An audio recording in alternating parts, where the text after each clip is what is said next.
Hello guys, બધાને મારા જય દ્વારકાધીશ, જય શ્રી રામ, જય માતાજી, જય ભીમ. તો તમે બધા કેમ છો? આશા રાખું છું કે મજામાં જ હશો ને મજામાં જ રહેવાનું હોય ને. આપણે નાઇટમાંથી આવી અને થોડા ખુઈ ગયા હતા અને અત્યારે વાગ્યા 5:30 અને અત્યારે આપણે જવાનું હોય અશોકભાઈના ગાડીમાં મૂકવા, કેમ કે ગોંડલ જવાનું હે ને. ગાડીમાં જા આપણે તો હમણાં પેટ્રોલ પંપમાં લાગી ગયા એટલે કઈ ખાવાનું નક્કી હે નહીં, એટલે આપણે કેન્સલ રાખ્યું આ ખેલે. કીધું હવે ઓલા ખેલા કંઈક જોયું જાય, ઓલા ખેલા એકાદ મહિનાની રજા પાડી અને હાયલા જવું આપણે ટ્રીપમાં. એટલે પેલા ઈ લોકો વકરભાઈ દુકાન બાજુ ઉભા છે, તો આપણે હાયલા જાય. એક તો મારા ફૂઈનો છોકરો થાય અને એક મારો ભાઈ થાય મોટા બાપુનો અશોકભાઈ. એટલે હાયલા જેવો આપણે એની બાજુ. બન્યા રહેજો વ્લોગમાં, કન્ટિન્યુ રહેજો વ્લોગમાં. તો અશોકભાઈ લઈ અને આપણે નીકળી ગયા જો ગોંડલ બાજુ.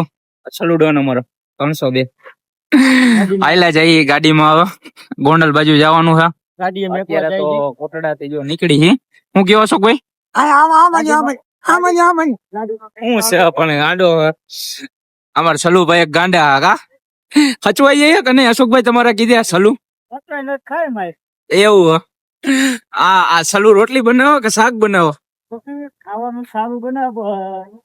થોડા ખેલ વધારે હા કા એના ખેલ વધારે કરે. પ્રસાદી ખાવા પીવાનું સારું બનાવે. પ્રસાદી થોડીક અશોકભાઈ દે એટલે બરોબર હાલી જાય કા અશોકભાઈ? પ્રસાદી વગર મને હરખો નથી આવતો. રોદો ધીમે અકલો અશોકભાઈ, હજી જીવવાનું આ લગન કરવા અમારા. હારું હાલો. ઓ આઈલા જે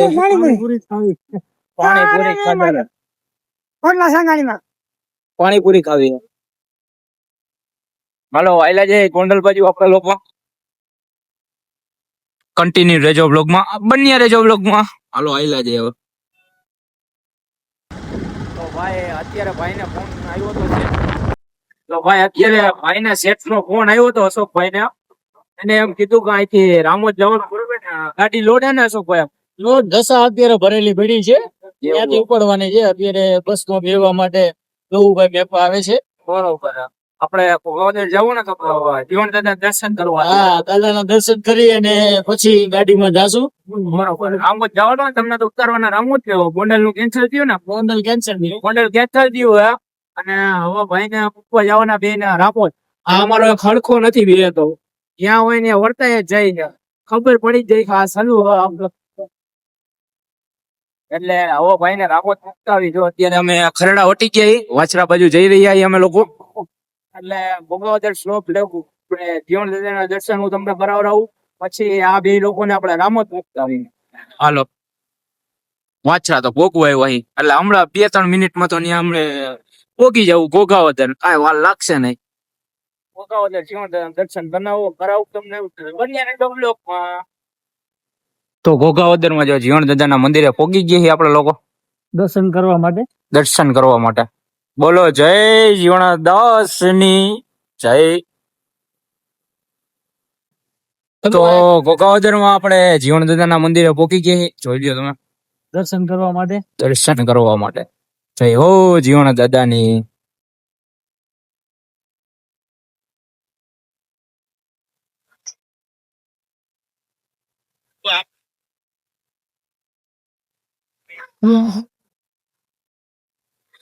હલો અંદર આઈલા જાય. તો હાલો હું તમને અંદરના દર્શન કરાવું. ચાલો અશોકભાઈ.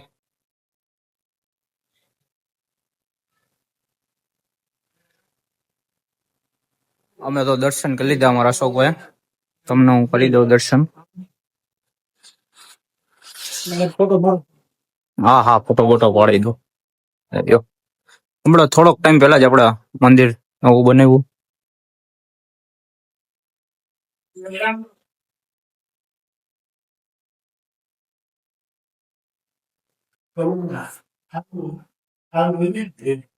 હાલો હું દર્શન કરી લઉં, પછી પાછા આપણે તમને ભેરા થાય.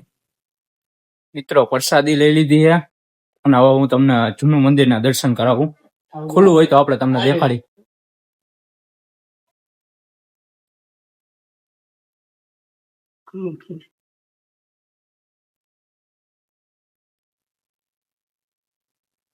અહીંયા રહેતા ને આપણે જીવણ દાદા, આ ઘરમાં રહેતા અમારા જીવણ દાદા.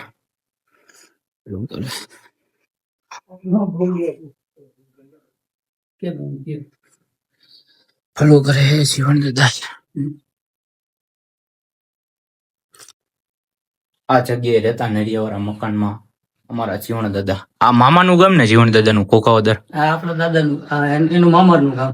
બરોબર. અને ઓમ રહેવાનું પ્રોપર તો કોટડા જ ને ઓમ પ્રોપર કોટડા રહેતા અમારા જીવન દાદા. સોલંકી પરિવારના પાણી જતા. બરોબર. ના દાફડા હતા ને એના દાસ.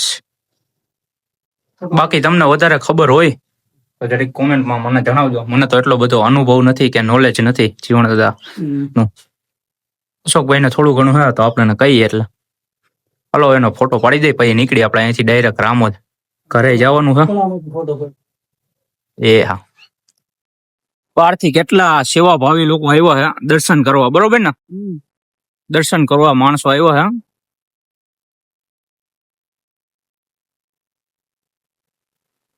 હવે આપણે નીકળી જઈએ direct Ramod on the way. આના મુકતા આવી આ બે તો નથી હળખણો એટલે આના ઉતરતા આવી. અશોકભાઈ તમે થાકી જવાના હો આને લઈને. પાવર છે ત્યાં લગી વાંધો નહીં આવે. ડીમ થઈ જાય તો ઓકે થઈ જાય. એમ ને રોડ હારા હે આયા આપડે કોટડા કરતા હે ઘોઘાવદર માં. બાકી મેન રોડ છે ને એટલે. હા એ વાત છે હો.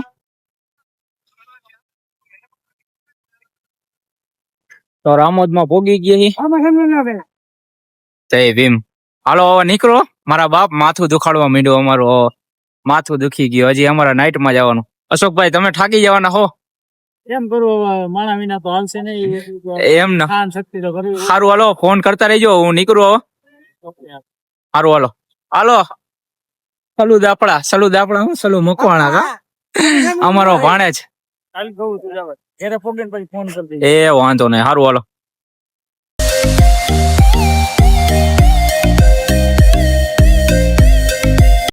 તો ત્યાંથી ડાયરેક્ટ આપણે આવી ગયા ઘર બાજુ અને હવે થોડી વાર પછી આપણે જવાનું હોય પંપ બાજુ. એટલે આ બ્લોગ અહીં લગીને જ રાખશું. મળીએ બીજા બ્લોગમાં. ત્યાં સુધી લાઈક કોમેન્ટ શેર અને સબસ્ક્રાઇબ કરી રાખજો. હવે ભેગા થાય તમને બીજા બ્લોગમાં.